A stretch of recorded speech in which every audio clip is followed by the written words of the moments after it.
Welcome to the deep dive. Are you ready? We're about to embark on something epic, a 61-part exploration of Western philosophy. That's right. We're going to journey through time uncovering those big world-shaping ideas and the brilliant minds behind them.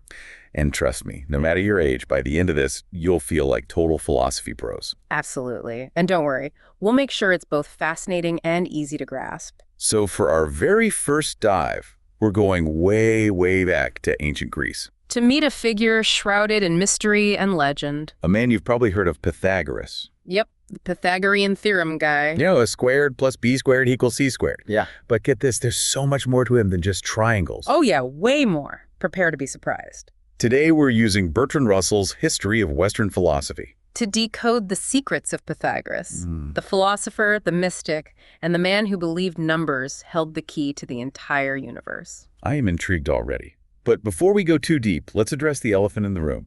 Pythagoras didn't leave any writings of his own behind. So how do we even know what he believed? It's like trying to solve a historical puzzle, but with missing pieces. It's true. We have to rely on accounts from his followers and, later interpretations, which, as you can imagine, have been debated and embellished over centuries. Yeah, who knows what really went down. But that's where Bertrand Russell comes in. His historical perspective helps us sift through all that noise to figure out what we can actually say about Pythagoras and his impact. Okay, so imagine a giant game of philosophical telephone. But Russell's our fact checker, making sure we don't get lost in the whispers. All right, let's get to the heart of it. What made Pythagoras' thinking so revolutionary?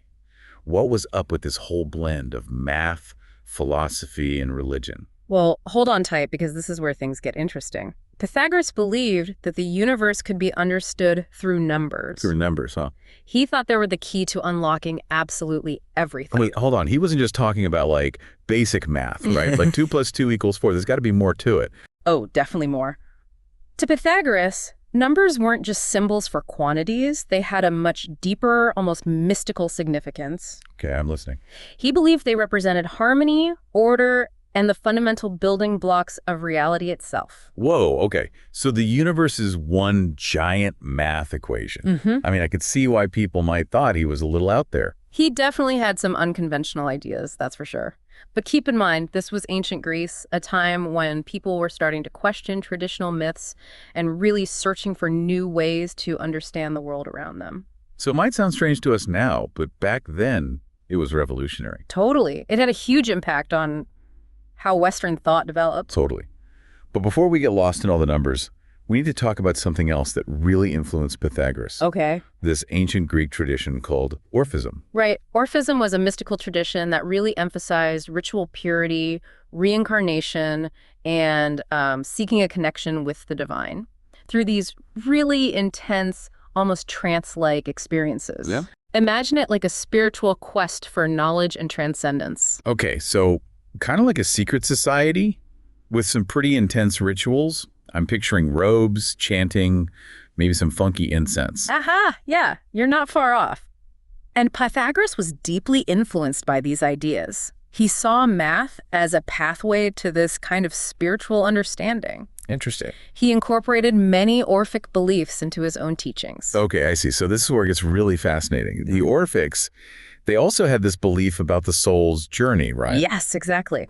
They believed in a soul that could travel through different lifetimes, carrying memories of its past experiences with it.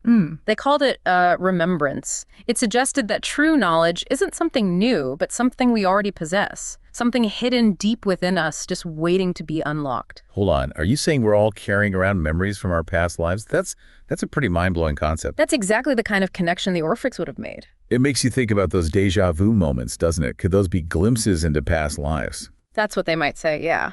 And Pythagoras really embraced this idea of the soul's journey and remembrance, suggesting that through philosophy and, you guessed it, mathematics, we could tap into that hidden wisdom within ourselves. Unlocking the secrets of the universe. Yeah, Day. Okay, so this remembrance thing was huge, both for the Orphics and for Pythagoras.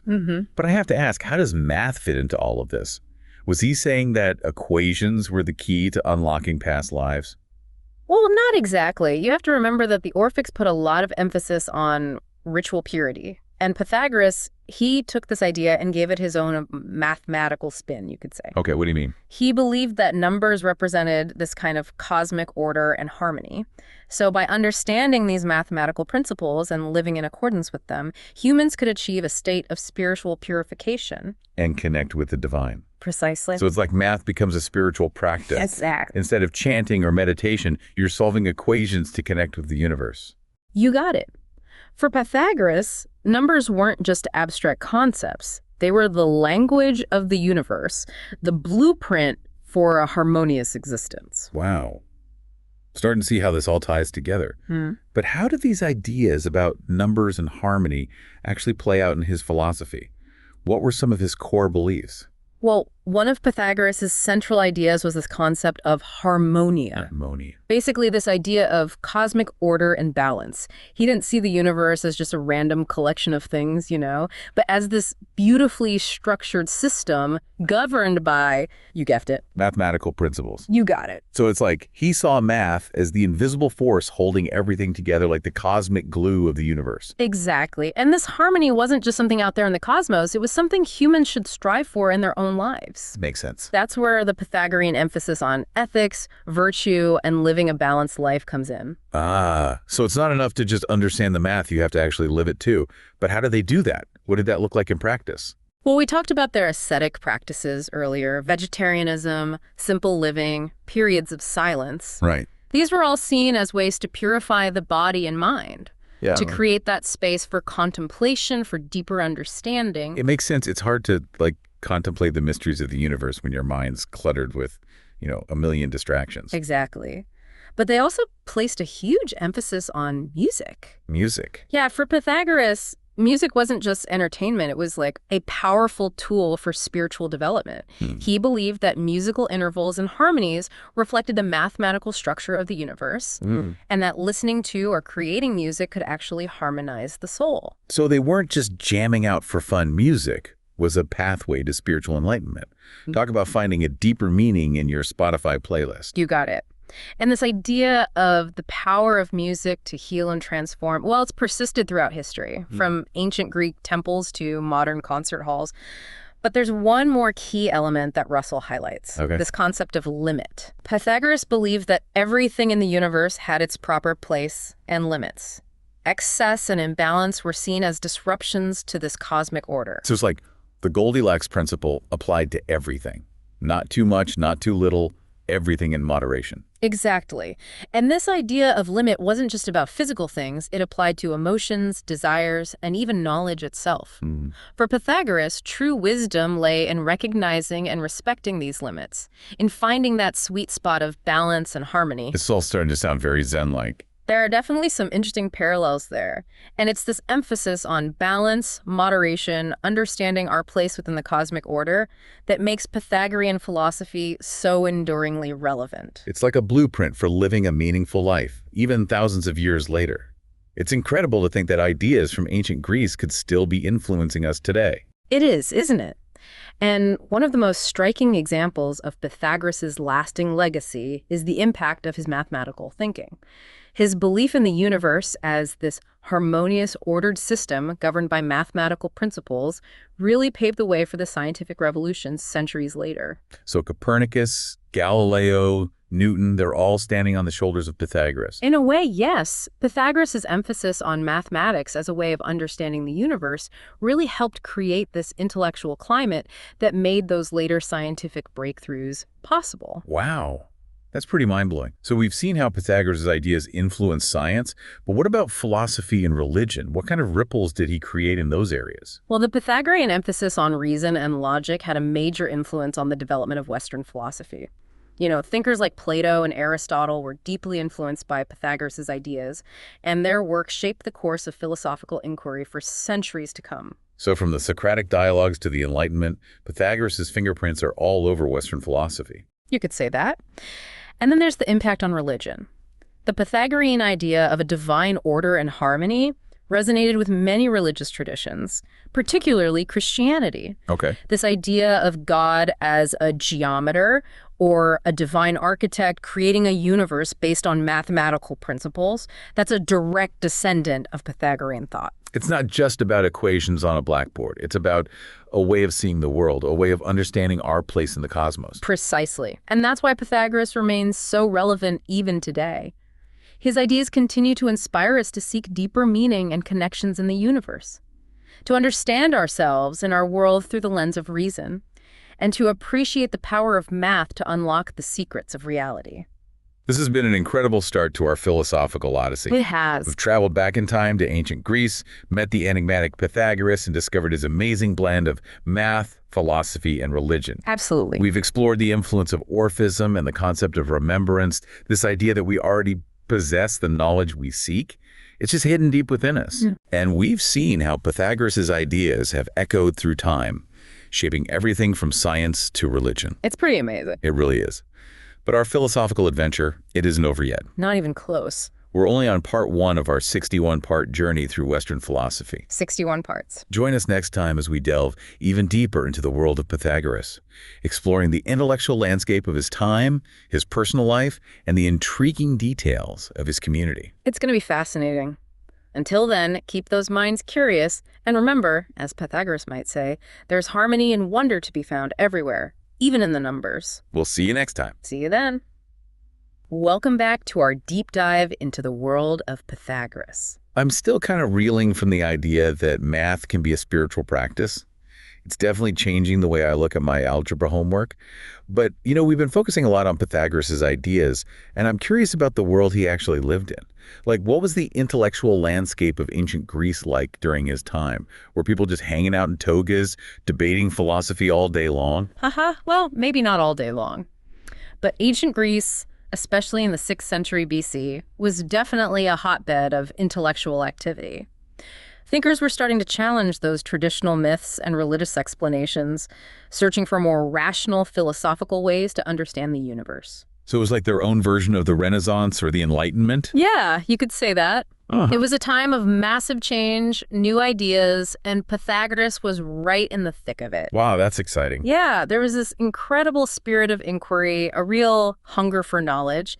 And one of the key areas they were exploring was cosmology. Cosmology. Trying to figure out the nature and origins of the universe. I can imagine that must have sparked some pretty heated debates. How did Pythagoras' cosmology differ from the prevailing views of his time? Well, before Pythagoras came along, most Greeks explained the universe through myths and stories about the gods. They saw the cosmos as this kind of divine playground ruled by the whims of, Zeus and the other Olympians. So it's like a cosmic soap opera with gods and goddesses causing all sorts of drama. Yeah, you could put it that way. But Pythagoras, along with some other early philosophers like Thales and Anaximander, they started to challenge these mythological explanations. They wanted to find more rational, natural explanations for the universe based on observation and logic. So they were like the original Mythbusters, testing out those ancient beliefs to see if they actually held up. Exactly. And Pythagoras' cosmology was particularly groundbreaking. He introduced this radical idea that the universe wasn't ruled by, capricious gods, but by mathematical principles, that there was this cosmic harmony, this order that could be expressed through numbers and ratios. So that's where the famous Pythagorean theorem comes in. Right. He wasn't just doodling triangles for fun. He was trying to understand the fundamental structure of the universe. Precisely. The Pythagorean theorem, which shows the relationship between the sides of a right triangle, is just one example of how Pythagoras applied mathematical thinking to the natural world. He saw similar mathematical patterns in music, in astronomy, the movements of planets, pretty much everywhere he looked. Okay, so it's not just about triangles. It's about this whole way of seeing the universe through a mathematical lens. I can see how that would have been mind-blowing back then. But were everyone's minds blown in a good way? How did the ancient Greeks react to these new ideas? Was everyone on board with the whole math is the key to everything concept? Well, it was a mixed bag, as you might expect. Some people were excited by these new ideas, intrigued by the possibility of understanding the universe through reason and observation. Others were more skeptical, holding on to those traditional beliefs and suspicious of this newfangled philosophy stuff. So it's like the battle lines were being drawn. Yeah. Team logic versus team myth. Exactly. And this tension between traditional beliefs and these new philosophical ideas, it continued to play out throughout Greek history. But even those who disagreed with Pythagoras, they couldn't completely ignore the power of his ideas. They sparked debate, forced people to really re-examine their assumptions, and ultimately helped shape the intellectual landscape of ancient Greece. It's amazing how those debates from thousands of years ago are still relevant today. We're still grappling with the role of reason and faith, science and spirituality. It's like we're carrying on a conversation that began back in ancient Greece. But we've talked a lot about Pythagoras' ideas. What about Pythagoras the man? What do we actually know about him? You got it. He was a true seeker of knowledge, eager to learn from different cultures and traditions. And sometime around 530 BC, he settled in the Greek colony of Croton in southern Italy. That's where he founded his famous philosophical school and community. And this wasn't just any ordinary school, right? It was more like a whole way of life. Absolutely. The Pythagorean community was incredibly influential. They lived a communal life, following strict rules and practices, vegetarianism, silence, secrecy. They believed in the transmigration of souls and the pursuit of spiritual purity through, you guessed it, mathematics and music. So it's kind of like a philosophical commune meets a math club with a dash of, like, mystery thrown in. That's one way to put it. They were a dedicated group, committed to understanding the universe and living in harmony with its principles. But I know what you're thinking. What's with all the secrecy? Why all the hush-hush? Yeah, it seems a bit strange, especially for a group that was so focused on knowledge and understanding. Well, it's believed that the Pythagoreans were very protective of their teachings, viewing them as sacred knowledge, not meant to be shared lightly. Some scholars even believe that this secrecy might have actually contributed to the mystique and legendary status that surrounds Pythagoras. So they were like the ancient philosophical equivalent of a secret society, adding to the intrigue and mystique. No wonder he's become such a legendary figure. Exactly. And it's important to remember that we're talking about a time long before the printing press or the internet, right? Knowledge was precious, often passed down orally and carefully guarded. So while the secrecy seems strange to us today, it was actually pretty common in ancient philosophical schools. It makes you wonder what other secrets and knowledge might have been lost to time because of this secrecy. Okay, so we've got this incredibly influential philosopher, a groundbreaking cosmology, a mysterious community, and a whole lot of secrecy. But let's bring it back to the big picture. Why is Pythagoras so important to the history of Western thought? That's the key question. And the answer, as we've been exploring, is that Pythagoras was a true pioneer. He challenged traditional ways of thinking, opened up new avenues of inquiry, and laid the groundwork for so many key ideas and concepts that have shaped Western philosophy, science, and religion. So from Plato to Einstein, we can draw a line back to Pythagoras. You could definitely argue that. His emphasis on mathematics, his belief in a harmonious and ordered universe, his exploration of the relationship between the physical and the spiritual. These are all themes that have resonated throughout Western thought. It's mind-blowing to think that one person could have such a lasting impact. It seems like his influence goes way beyond just specific ideas. He helped shape the very way we think about the world. Exactly. He dared to ask big questions, challenge assumptions, and seek a deeper understanding of ourselves and the universe. And that spirit of inquiry, that thirst for knowledge, is something we can all learn from, even today. This has been an incredible journey so far. We've explored the life and thought of Pythagoras, this enigmatic figure from ancient Greece. We've delved into his revolutionary cosmology, the influence of Orphism, and the mystique surrounding his community. And we've seen how his ideas have left an indelible mark on the history of Western thought. But our philosophical adventure isn't over yet. There's still so much to discover and explore. That's right. Stay tuned for part 3 of our deep dive, where we'll continue to unravel the mysteries of Pythagoras and his enduring impact on the world. Welcome back to our deep dive into the world of Pythagoras. It's amazing how much we've uncovered about this mysterious figure. Yeah. You know, his life, his community, his love for numbers, those Orphic beliefs about past lives. Like we're piecing together this puzzle bit by bit. But there's one piece we haven't really explored yet. Oh, okay. His lasting legacy. Like, how did Pythagoras' ideas actually impact the world beyond ancient Greece? That's a fantastic question, and the answer might actually surprise you. Pythagoras' influence. It echoes through centuries, touching everything from philosophy and science to religion and even the music we listen to today. Okay, I'm all ears. Let's trace those ripples of influence. Yeah. Where do we see, like, Pythagoras' fingerprints most prominently? Well, one of the most obvious areas is philosophy. His emphasis on reason and logic had a profound impact on later thinkers, like Plato and Aristotle, who, as you probably know, are considered cornerstones of Western philosophical thought. Right, so it's like Pythagoras laid the foundation for these philosophical giants. Exactly. He helped establish this very idea of using reason and logic to understand the world. And that approach has been central to Western philosophy ever since. And it's not just about specific ideas either. Pythagoras also helped shape how we think about knowledge itself. Right. Remember that Orphic concept of remembrance? Oh, right. The idea that true knowledge is already inside us, just waiting to be unlocked. Exactly. It's like we all have this inner library of wisdom, but we need the right key to access it. Like that. And for Pythagoras, that key was mathematics. He believed that by studying numbers and their relationships, we could tap into that inner wisdom and understand the fundamental principles of the universe. Okay. This idea that true knowledge comes from within and can be accessed through reason and contemplation, it's been a recurring theme in Western philosophy ever since, from the ancient Greeks to modern thinkers. Wow. It's incredible to think that something Pythagoras was exploring like thousands of years ago is still relevant to how we think about knowledge today. I know. It's pretty amazing. But its influence wasn't limited to just philosophy, right? You mentioned science and religion as well. Right. Pythagoras' belief in a universe governed by mathematical principles, well, it laid the groundwork for the scientific revolution centuries later. Thinkers like Copernicus, Galileo, and Newton, who completely revolutionized our understanding of the cosmos.